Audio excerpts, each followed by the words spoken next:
Welcome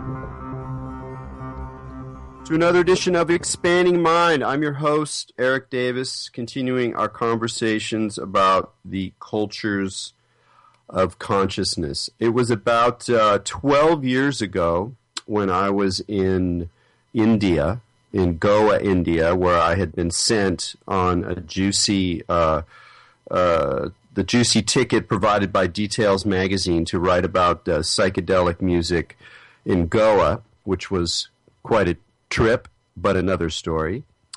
And decided to take a little cruise around the middle part of India with my wife. And so we wound up in Bangalore in the state of Karnataka.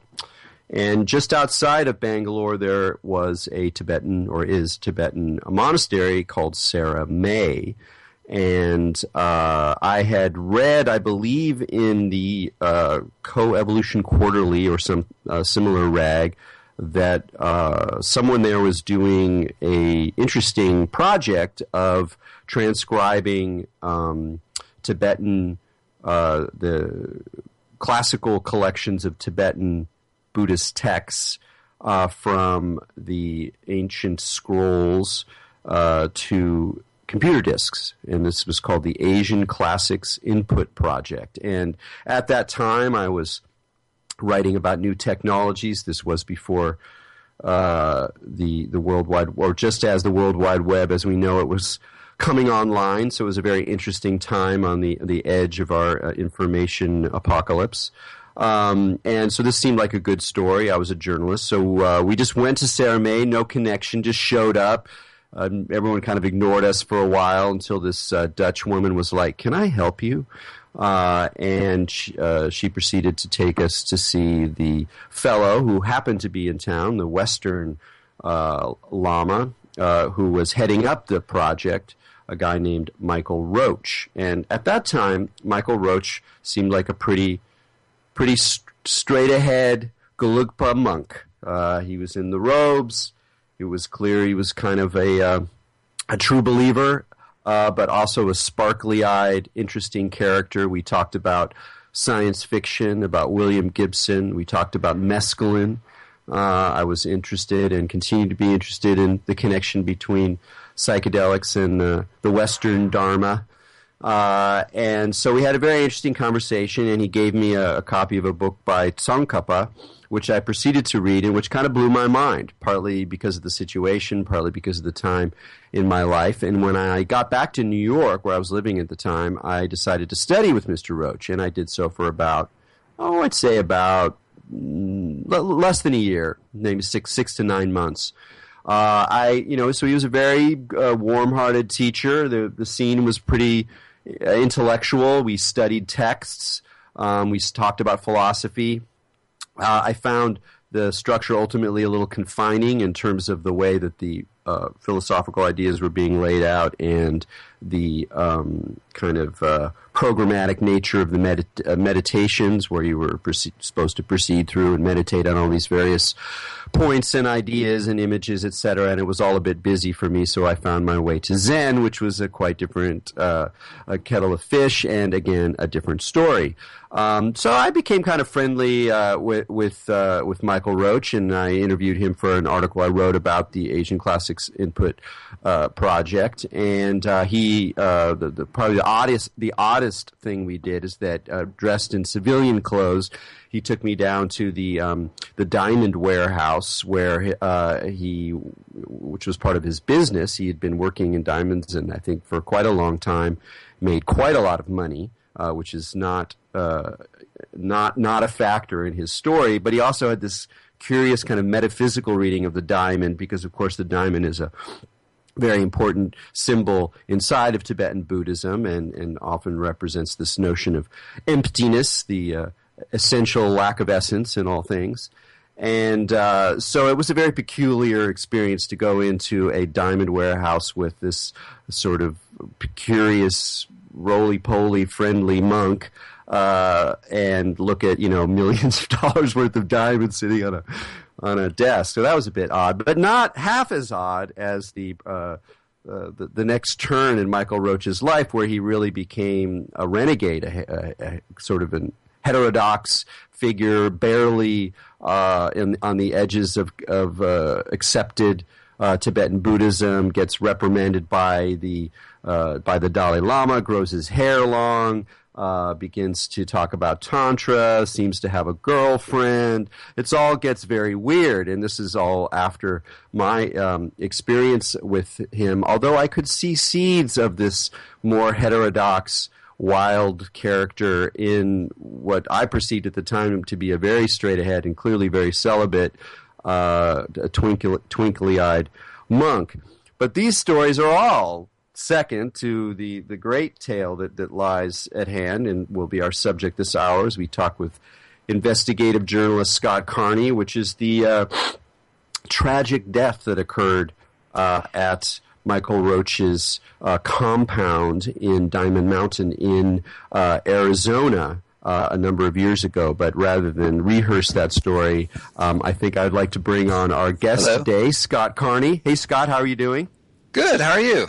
Very good, very good. I was just, I had a nice morning reading through some of the commentary and reviews of your book, because with a book like this where you're talking about spiritual matters of such a kind of intriguing character, it's going to stir up a lot of responses. So it was very interesting to read within the Buddhist press, within the secular press, how people were responding to the book, because of course it stirs up all sorts of fears and fascinations that people have with spiritual practice and Tibetan, practice, especially today. So it was quite fun.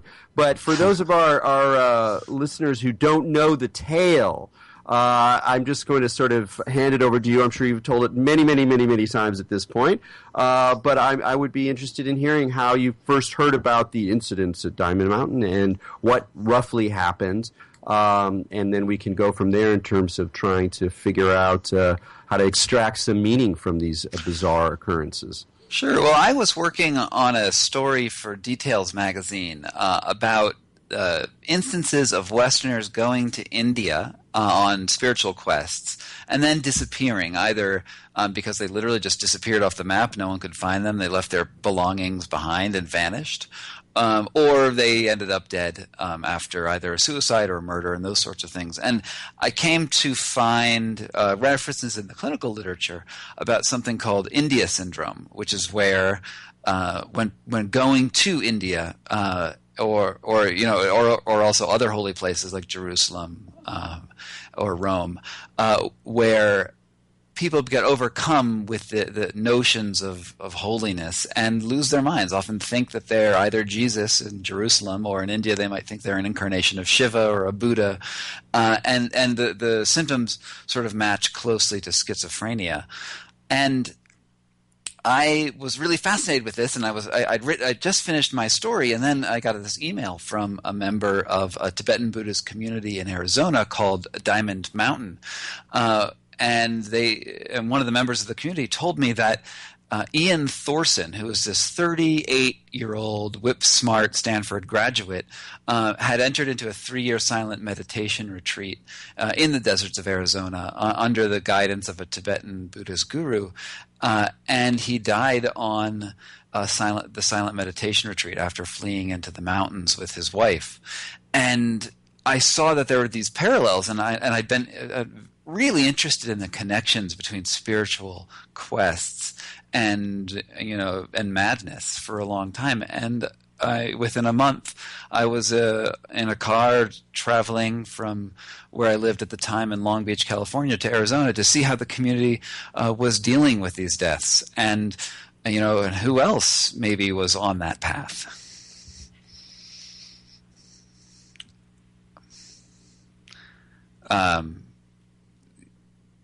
Did you want to know more about the No. story? I'm asking, what was your first impression of the community? Okay, well, when I arrived at a teaching called the Lam Rim teaching, which is in the Tibetan Buddhist tradition, something called the Steps on the Path to Enlightenment. And Michael Roach, who was this sort of controversial Tibetan Lama, was giving the teaching.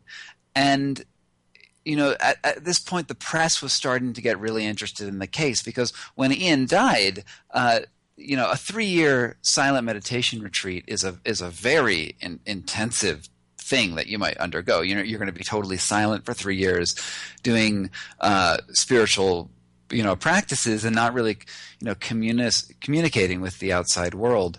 And then there are these stories that started to emerge that 3 months before they had gone, that this had happened, Ian had been stabbed by his wife, a woman named Lama Christie McNally. And there were all sorts of warnings that were coming out of the community. And, when I arrived, there was this question, was how would the community of true believers interpret what happened to Ian?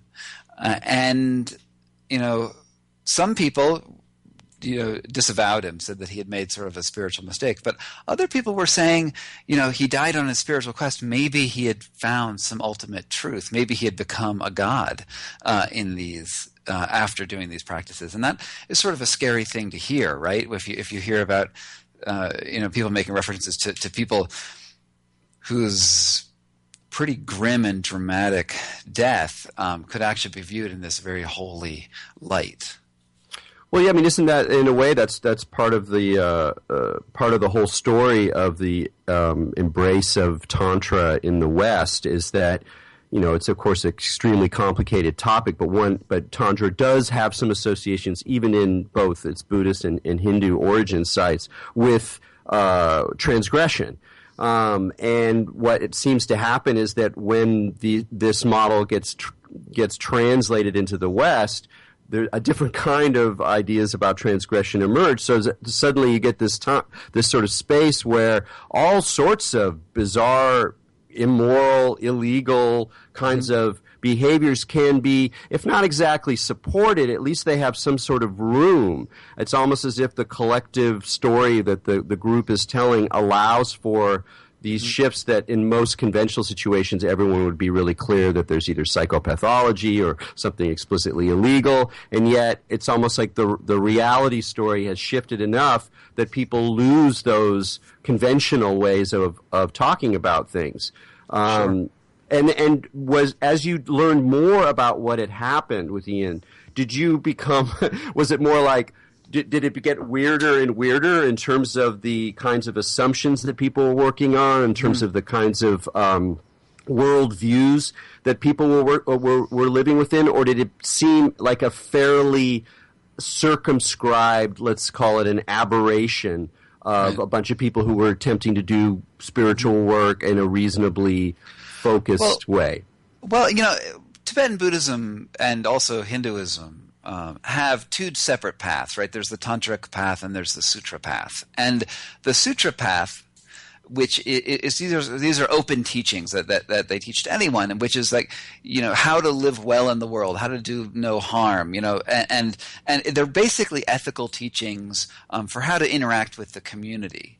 And according to the words of the Buddha, if you follow the Sutra path, you will get to enlightenment, but it might take you 10,000 lifetimes to get there. And then there's the Tantric path.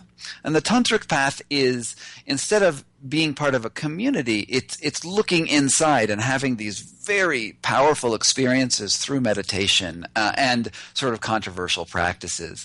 And the way it's taught is that from the Buddha and from in Hinduism is that if you go the Tantra path, you risk going into madness, but you also might achieve transcendence in a single lifetime, which so one's speedy to enlightenment, one's really, really slow. And I think that in America, we have this feeling that we, if we're going to go on a spiritual path, we want to go into it like we're competing into a sporting event. We want to get enlightened right now, no matter what, because, hey, enlightenment sounds really great. And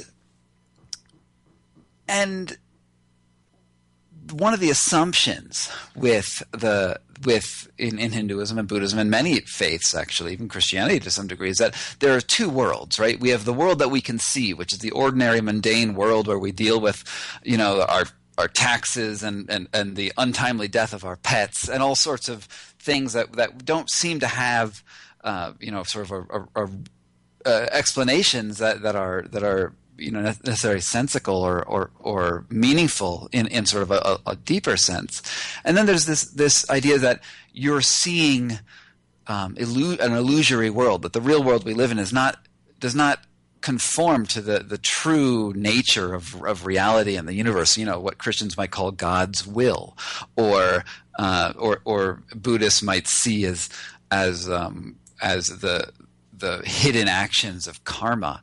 This internal clockwork of the universe. And the Tantric path says that we're going to go find out that internal clockwork of the universe, and the real world that you live in is fake in a way.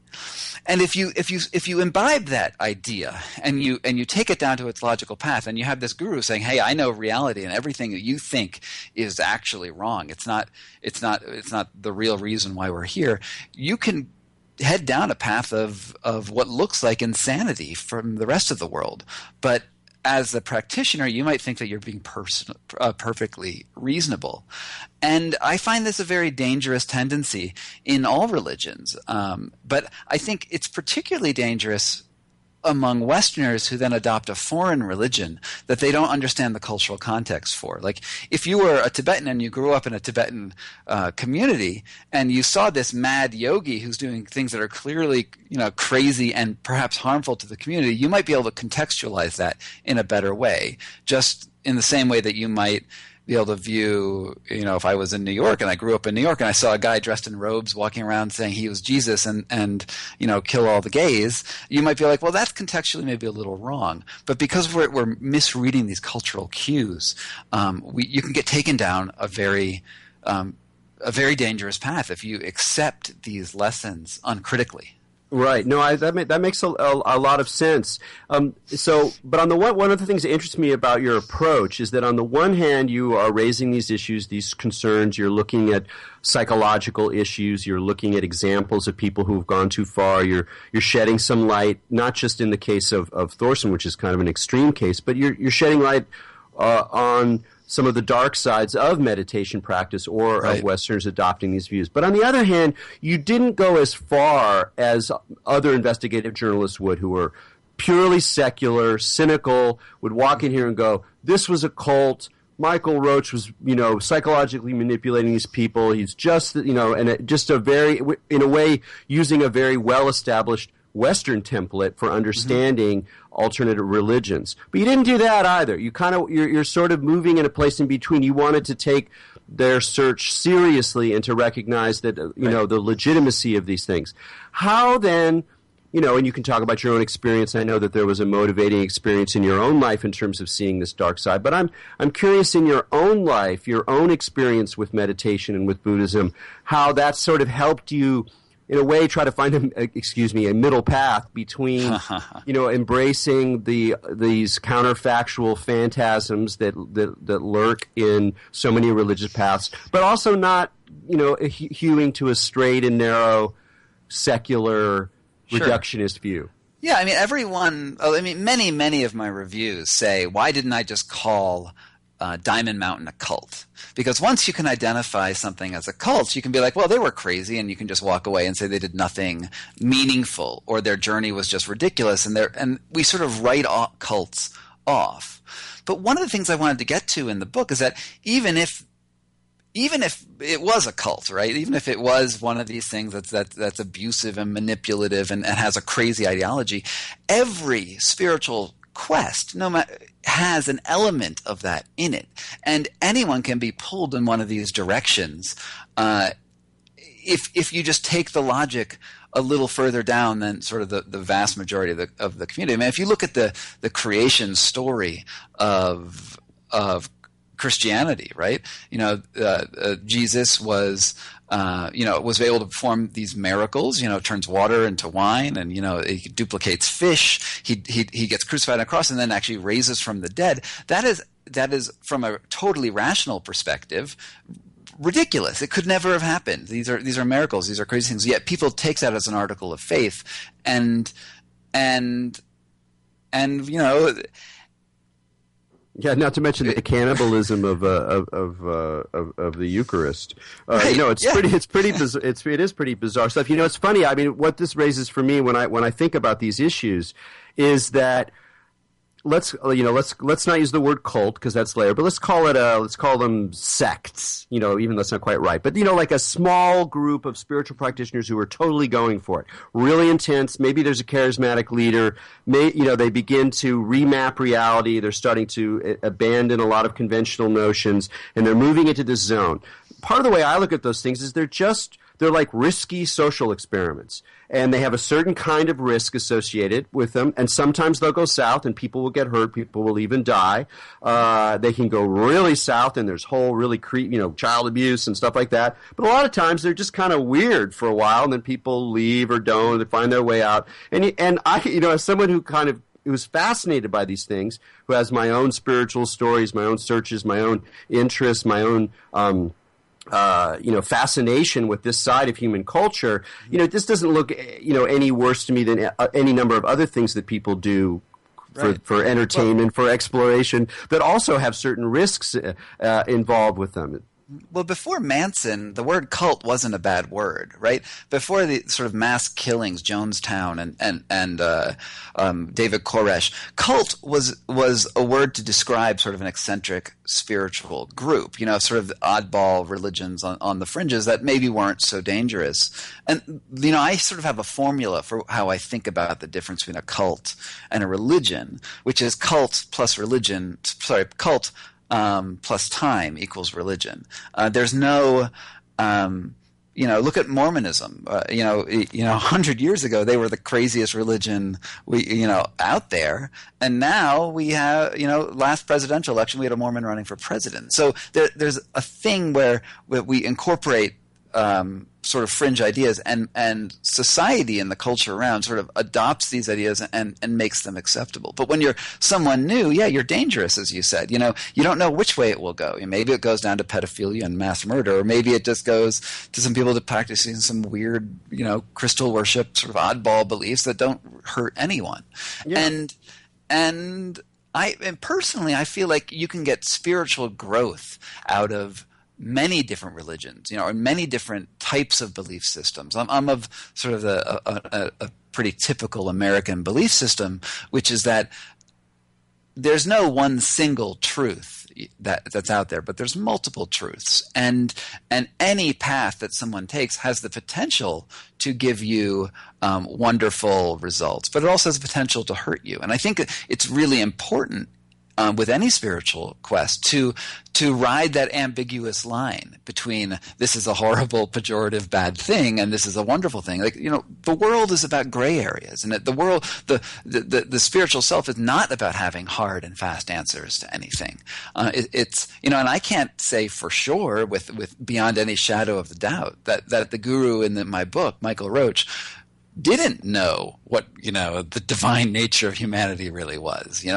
I don't have that knowledge. I don't claim to have that knowledge. He does. I can't objectively say that he never he doesn't have that. I don't think he does, but by the way the group has sort of played out. But maybe knowing ultimate truth is not necessarily the goal either. Maybe the goal in my mind is just to be able to live with ambiguity and get the most out of it. Yeah, that's a good way of characterizing the position, and it comes through in the way you frame the story as well. But I did want to talk a little bit more about Michael Roach, because in some ways he's not, even at the worst elements, it's not a cult situation in terms of he's not a total authoritarian. He's not controlling people's access to their families. He's the people who choose to go on a 3-year retreat, which is a traditional form, are the advanced students. He's not just insisting everybody cut off all ties, et cetera, et cetera. And yet there's this weird enigmatic quality to him that Hello? Did we lose you? Hello? This, smiley, twinkly-eyed monk, and, we've studied in a very traditional fashion that was kind of dry and not at all charismatic. And so I had this very interesting impression of him from a long time ago, And I know that you weren't really able to deal with him directly. You know, you had one little kind of short conversation with him.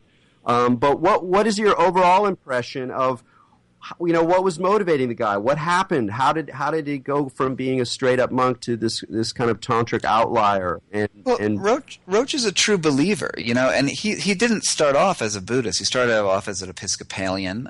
He was a highest level Boy Scout, Order of the Arrow. He was a seeker from the very beginning, and I think when he went to India to meet the Dalai Lama and to study with some various groups there, he hoped to find answers to life's ambiguous questions. His brother had committed suicide right before he went to India. His mother died around the same time, and he was looking for those answers. And then he finds, and one of the things that's really interesting about Tibetan Buddhism is that instead of just praying, right, and having these things that we do in sort of a Christian and a Judeo-Christian tradition, meditation and yoga and these other practices prepare you to have certain physical experiences.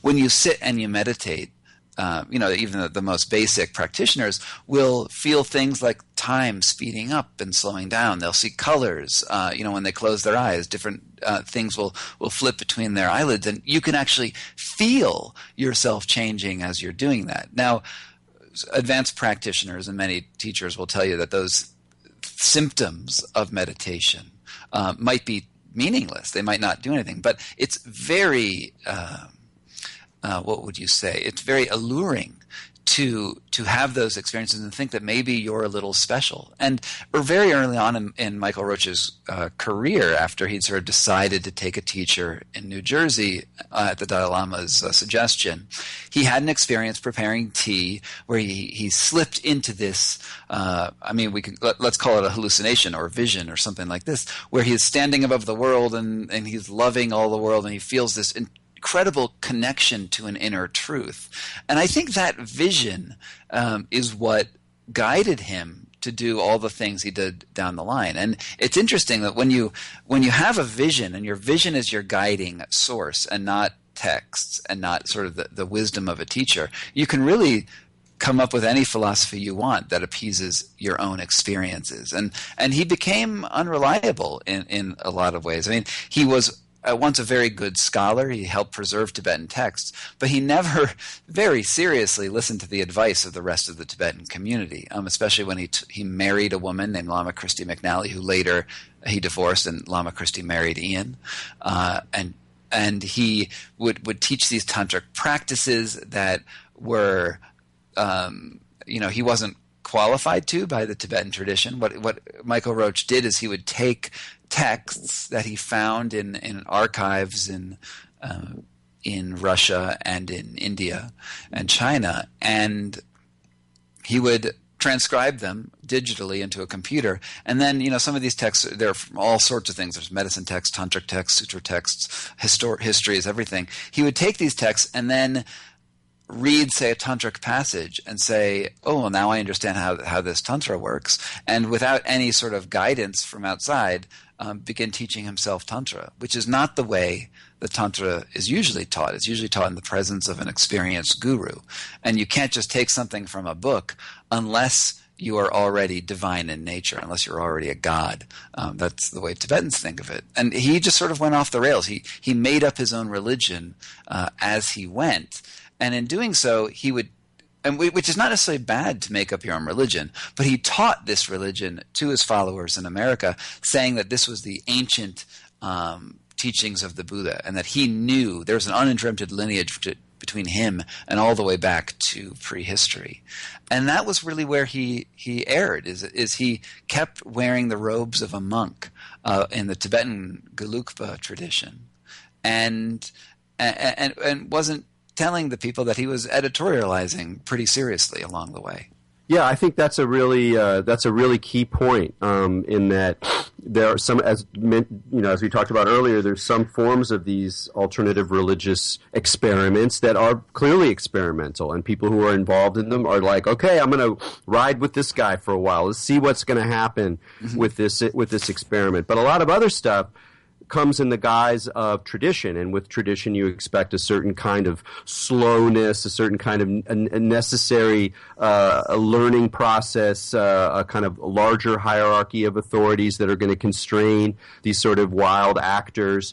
And when you mix those two, then things get really weird. And of course, that's one of the main things that we see with like contemporary, especially Eastern spirituality in the West, is how many things that are very new, or at least amalgamations that are very new, getting presented as ancient practices going back thousands of years. I mean, yoga, hatha yoga is the sort of most obvious example, since we know historically how much of it was a product of the encounter with the West in the late 19th century, right, et cetera, et cetera. We've talked about that on the show before. But with this case, you have something deeper in a way, because his students were being sort of asked to go on a ride that was, had many, many levels, very powerful, that drew from very intense ideas and practices that do draw from these traditional religious structures, but without those organizations, without those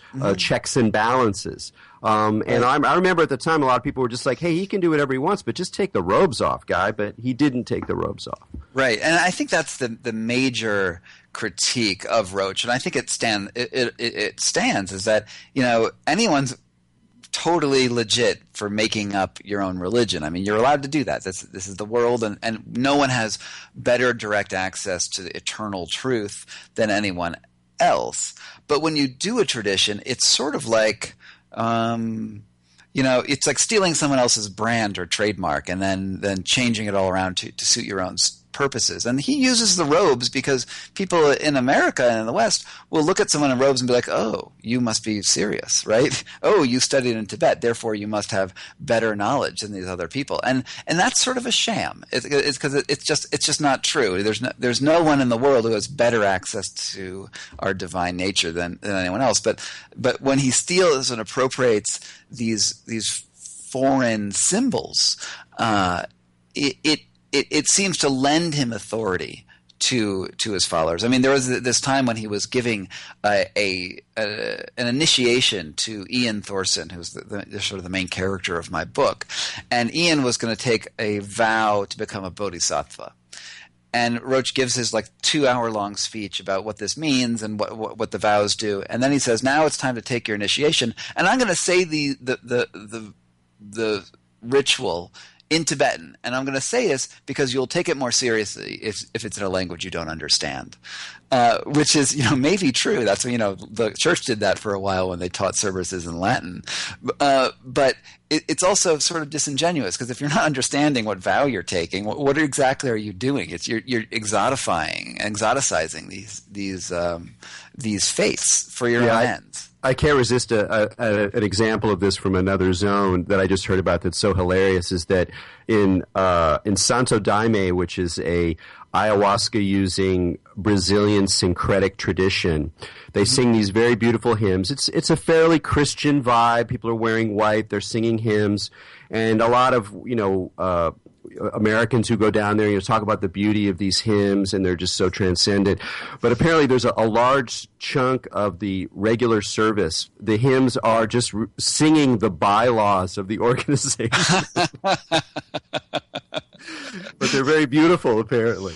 Right. So I think that's quite a funny way. Well, anyway, we're going to have to take a break right here, but I got a bunch of other questions for you. We're talking with Scott Carney about Michael Roach and Diamond Mountain and the troubles with meditation. We'll be right back.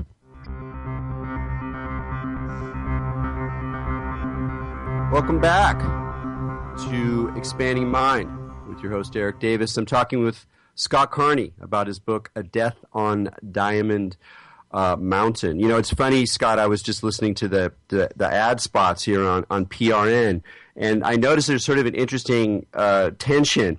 On the one hand, a lot of the shows here are very critical political shows. They're looking at the news. They're questioning the dominant accounts from a left progressive point of view. There's a sort of hermeneutics of suspicion, as we say in scholarship, about reality, and yet at the same time, there's this sort of vein of shows in the progressive space that's also part of progressive culture in America, where there's this sort of sense of spiritual powers, of alternative medicine, of indigenous teachings, of Asian teachings, and with that zone, there's often a noticeable lack of kind of critical commentary. There's sort of it's almost like there's a space for a certain kind of belief that is otherwise really questioned in terms of the view of mainstream society, and it's a very strange kind of bipolar situation that I think a lot of us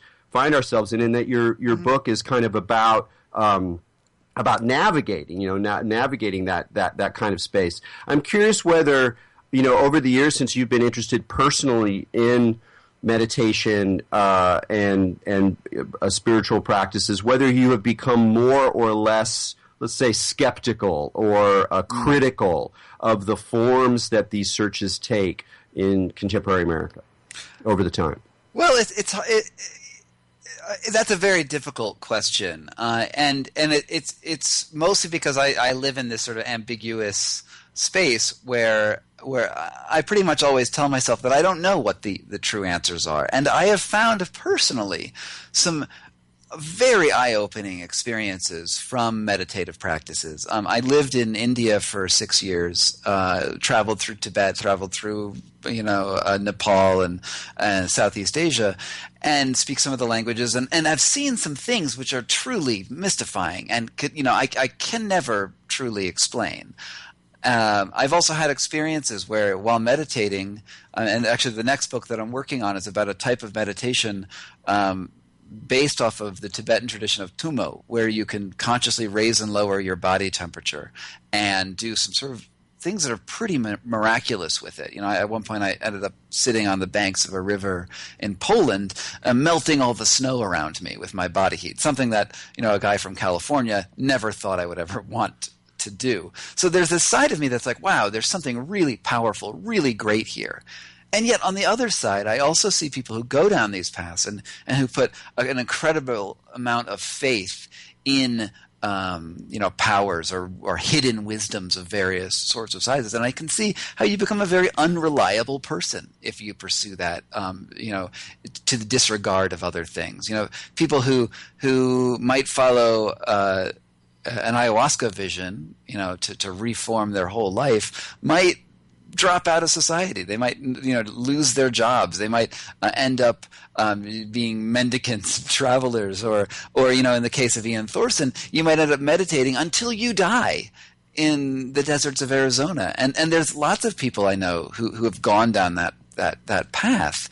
And I don't have a resolution for this, because if on one hand there is a true ultimate reality, then maybe it doesn't matter if you're selling flowers by the side of the road for your life. There's the story of the Buddha, how the Buddha appeared as a lame and crippled dog, and yet he was also this enlightened lame and crippled dog. I don't have final ultimate answer to that. And in terms of how the progressive community deals with it, I think the progressive community is incredibly diverse. And just like the conservative side spectrum of America, they embrace all sorts of different positions. And we've just sort of lumped ourselves into these two super huge heterogeneous groups that honestly probably wouldn't. Not every part of it's going to get along with each other. No, that's certainly the case. I know that you spent some time in the book looking at some of the psychological science and studies about the kinds of problems that people get into who are pursuing meditation. You talked earlier about the sort of India syndrome, which you also see in Jerusalem or Rome, where it's clearly the case that some people go there. There's no reason for them to have a radical change in their personality, and yet they become sort of these religious characters. And it's a fascinating thing because, from the secular point of view, you go, oh, wow, they're just it's sort of this strange kind of geographical craziness, and then from the spiritual point of view, well, of course, they go to these holy places with all of these enchantments and spirits and gods, and they have a transformation. They convert, and we recognize that conversion is something that people are allowed to do. If you become a born-again Christian, your friends might think it's a bummer, but they're not going to say, well, you've gone completely insane, or they might say that, but the society doesn't recognize that. So alongside these kind of changes, this India syndrome, Jerusalem syndrome, what are some of the other things that you found that might just be helpful for more people to know as they themselves navigate this ambiguous path that we're talking about? Well, one of the things that was really interesting coming up in my research is that there's Western clinical literature that diagnoses mental problems that might happen arising from meditation, but there's also an incredible tradition of literature in the Tibetan and the Hindu and the yogic traditions that talk about the same sorts of symptoms. People, in yoga, there's something called Kundalini syndrome, where the spiritual explanation is you've awakened your Kundalini energy. It's burst through your head, and you've sort of gone crazy, and you get so open to all the energies in the world that you can no longer, basically, keep your shit together, for lack of a better way to say it. And the symptoms match up very well to sort of schizophrenia induced by meditation and yoga. You'll also see in the Tibetan tradition something called lung. Lung means wind in Tibetan, and when someone who is a very intensive meditator, usually people who are focused on a particular goal like transcendence or enlightenment, may become overcome with anxiety and feel depersonalized and forget who they are as a person. And it's known to happen in the Tibetan tradition, and the only cure, they say, is basically stop meditating. Like, you meditated too much, you got to quit for a little while, and then maybe you can get back to it later. In the Western tradition, it comes up, and they say it's very similar to anxiety or even post-traumatic stress syndrome. And it's really cool to see how these two traditions are basically talking about the same conditions, that somebody who just got too into their own path and it has manifested as sort of antisocial, no longer getting along with society behavior. And that was quite fascinating. And, one of the things that I think I want to mention as well is that meditation, it can be dangerous. And the reason I got onto this book in the very first place is that in 2006, I was leading an abroad program in northern India. And I just dropped out of a PhD program in anthropology, and I was trying to, figure out what I wanted to do with my life. And I took this job, and I had about a dozen students under my care, and I took them to the various holy sites in North India. We started in Delhi, went to Varanasi, which is where it's the holy city of the dead, and then we ended up in Bodh Gaya, which is where the Buddha attained enlightenment, a little more than 2 millennia ago. And this was the highlight of the trip, where we would do a 10-day silent meditation retreat under the guidance of a Swiss-German nun who spoke perfect English and would be teaching us the basic tenets of Tibetan Buddhism. It was silent, so we weren't talking, and I was sitting among my students, just like them, sort of a novice at these ideas. And one of my students, she was the best and the brightest in the group. Her name was Emily O'Connor, and she had studied yoga and meditation in the States, and this was for her the highlight of the trip. And she was always sitting in front of me in perfect lotus pose, really just enjoying it. And at the end of the retreat, on the last day of it, I asked her, what did you think? And she said this was a totally blissful experience. It was possibly the most life-changing thing of my that I've ever done. Which seems like, as the teacher of her program, that sounded like great, good experience for this student. But then that night, the students are then talking again. They stay up in the temple at night, and they're talking to 3 a.m. I've gone to bed. And then she climbs up onto the roof of the retreat center, and she's writing in her journal. She says, the key to, the next level to transcendence is understanding my own death. Then she writes, I am a bodhisattva, and bodhisattva means someone who's on the cusp of enlightenment in this case. And then she jumped off the roof of the retreat center to her death died on impact. And so for the next 3 days, I was, busy bringing her, body back to the United States.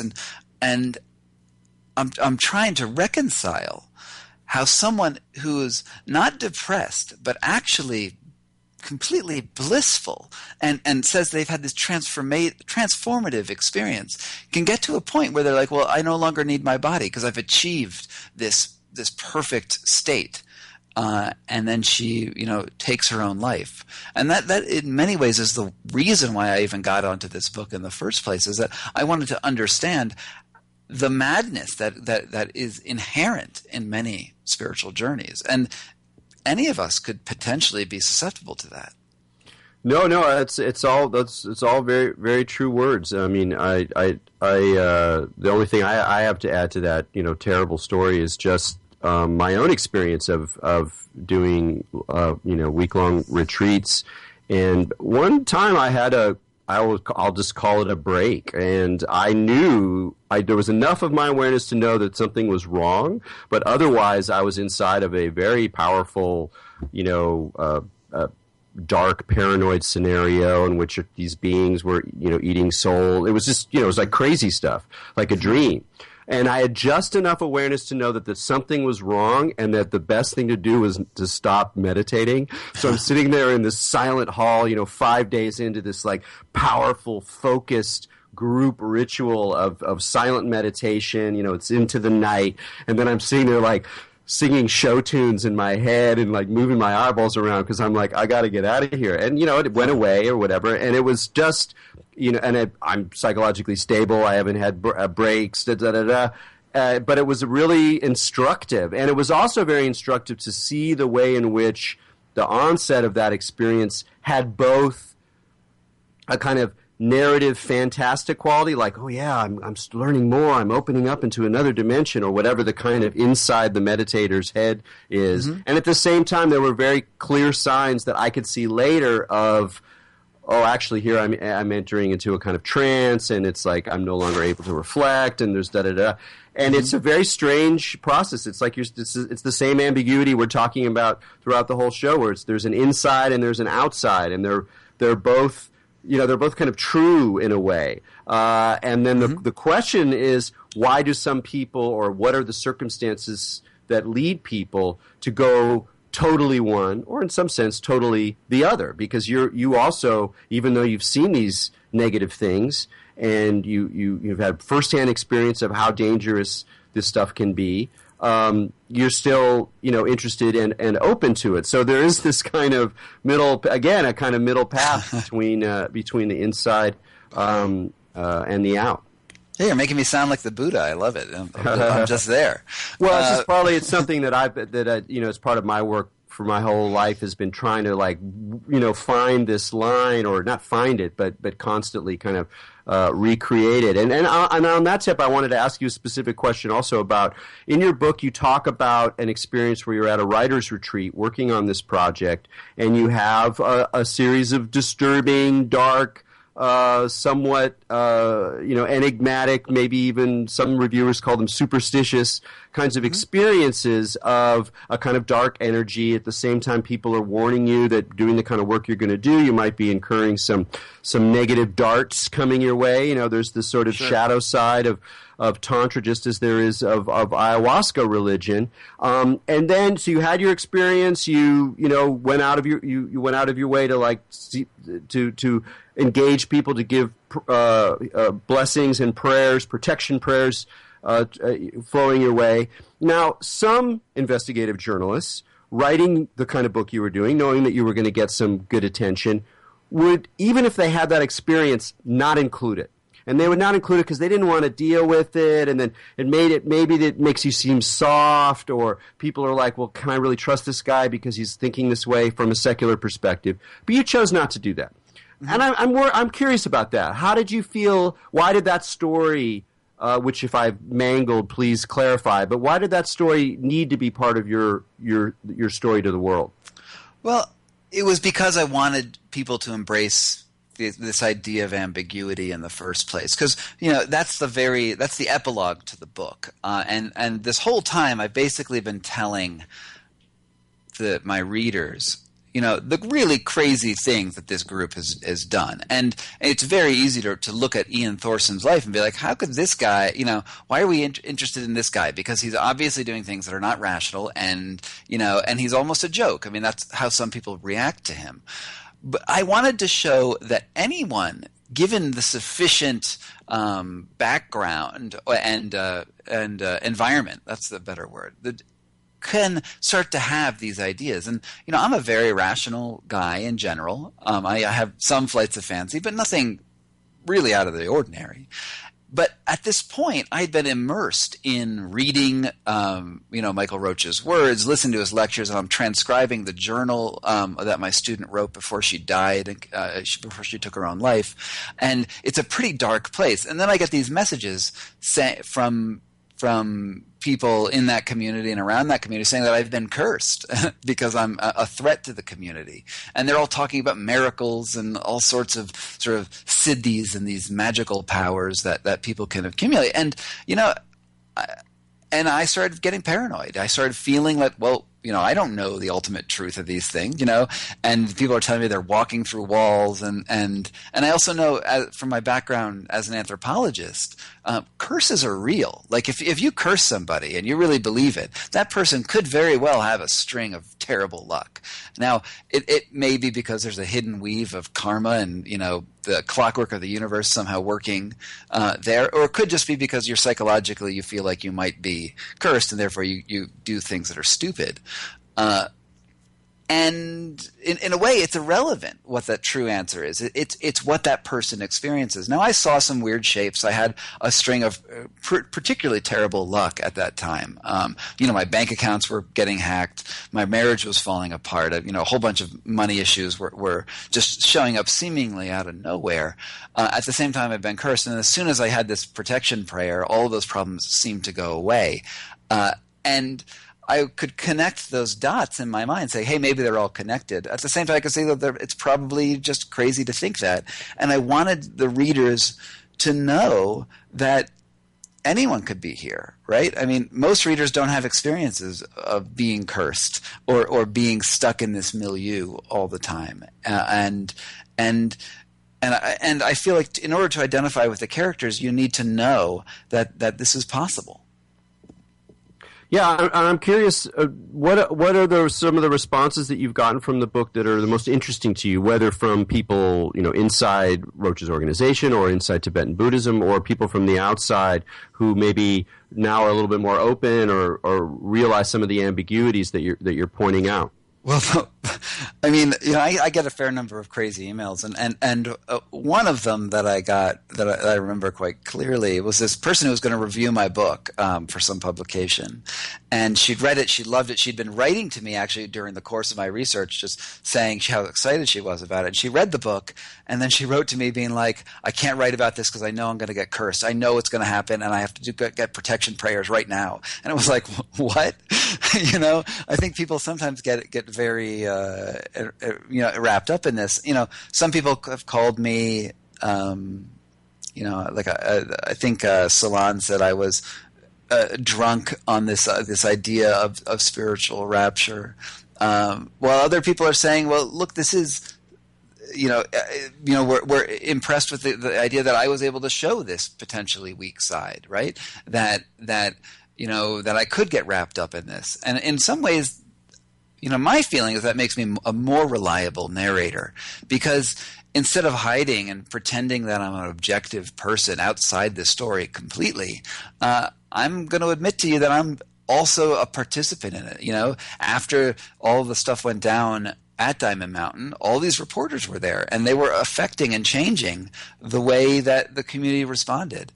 And I feel like it's my duty to my readers to show that, that we're all people in this, and we're just trying to get along. That's great. And so you're writing more about, you're going to continue writing about spiritual matters, yoga, meditation, etc.? Yep. The next book, which I'm already working on, is about a guru in from Holland, who's developed a technique to take control of his body's autonomic functions, modulating his heartbeat, modulating his blood flow, and raising and lowering his core temperature at will. And I'm looking at the ways that these skills could develop and how we could use them to benefit society in a whole bunch of different ways. Excellent. Well, Scott, good luck with that project, and thanks so much for joining us on Expanding Mind. Great. Thank you very much for having me. All right. From Erik Davis to all you out there, keep your minds open.